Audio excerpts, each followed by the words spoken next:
everybody, this is Kaitie Sanders. If I haven't met you before, or if you haven't seen one of our previous videos, I'm the Wednesday night instructor at NTRC, and today for our virtual learning we are going to talk about equine nutrition.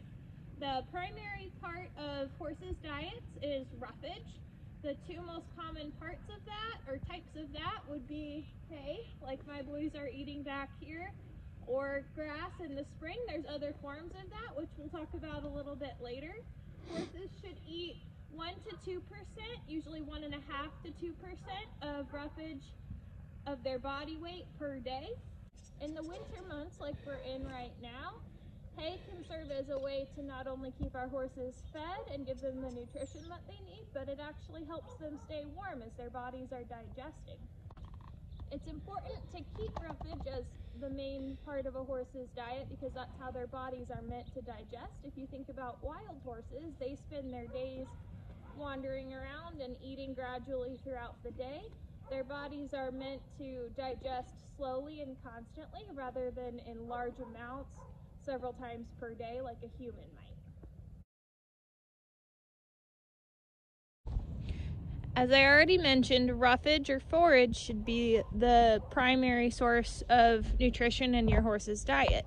But some horses need additional help to gain weight or get the nutrients that they need depending on the type of roughage that may be available to them, and other factors such as if they're older and they might not be able to chew as well. So that's when concentrates come in. Another common name for concentrates is grain. This is Purina's Senior Active Feed. And this would be fed in addition to the roughage that we're feeding our horses. So this grain or concentrate is designed to be fed to older horses who are still in work or active as a supplement or in addition to the roughage, so the hay or the grass that they're already gaining.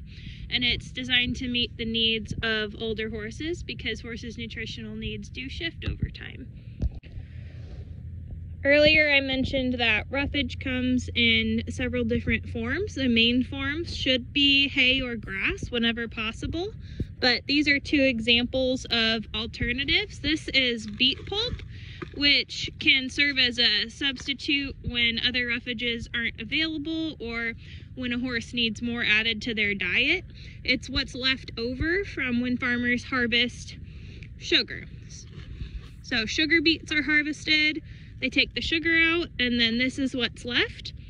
These little pieces expand a lot when wet, so it's generally recommended that this be soaked so it can expand before the horses eat it, so it's not expanded in their stomach and in their digestive system. Another alternative form of roughage is alfalfa pellets or alfalfa cubes. These are pellets right here, and these are a very compressed version of alfalfa hay, which is a different type of hay than the boys were eating out in the pasture that we just saw. They were eating a mix of brome and prairie hay. In addition to roughage and concentrates, some horses may also get what we call supplements to meet specific nutritional or other needs that they may have. Here's a couple examples. This one is a dewormer that can be fed with their grain. This is a liquid that can help to lubricate the joints, and again would be added to their grain, and they have all the nutritional information on the back. Here we have one that's meant to help a horse gain weight, and again turn it over and they have all of the nutrition information that you might want to look at, and these are important things to analyze when we're deciding what to buy for our horses and specifically deciding what will best meet the nutritional need that we're aiming for in buying the supplement. So this one specifically is designed to help a horse gain weight. Other alternatives for that may be things that aren't necessarily designed for horses alone, such as corn oil can be a great way to add fat into their diet without adding a bunch of additional fiber and things that they need to digest. Another alternative to that is sunflower seeds, specifically black oil sunflower seeds, which are very high in fat and easily digestible.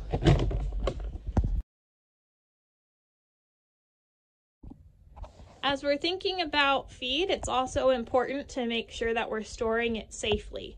So you'll see each of these containers is closed nice and tight. The grain specifically, which I've noticed that unfortunately the mice and other critters like to try to get into, is in this nice tight trash can, so they can't even try to chew through it because it's metal.